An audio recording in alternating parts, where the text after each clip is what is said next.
Frères et sœurs, amis de la prière, nous sommes maintenant au jour 25 de nos 100 jours de prière et aujourd'hui c'est le lundi 20 avril 2020.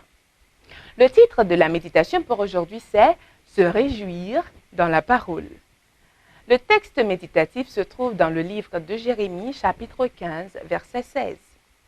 Il a ainsi dit « J'ai recueilli tes paroles et je les ai dévorées. Tes paroles ont fait la joie et l'allégresse de mon cœur, car ton nom est invoqué sur moi, Éternel, Dieu des armées. » Rien n'est plus propre à fortifier l'intelligence que l'étude des Écritures.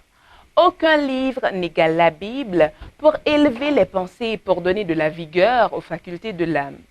Si les hommes l'étudiaient comme elle doit l'être, ils posséderaient une largeur d'esprit, une noblesse de caractère et une constance de dessein qui se rencontrent rarement à notre époque.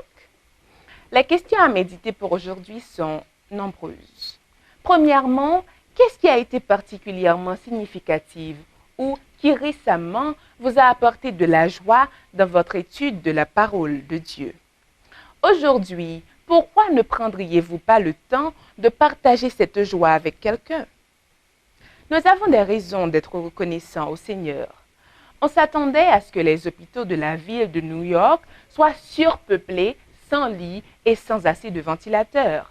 Mais bien qu'il ait été très rempli, il leur reste encore un peu de place. Nous louons le Seigneur qu'il n'ait pas manqué de ventilateurs et ceci, c'est une réponse à notre prière. Prions pour ceux qui occupent des postes de sécurité, soit les policiers ou autres. Alors que les troubles civils s'aggravent à raison de la fermeture de certaines régions du monde, prions pour la protection de ces hommes et de ces femmes.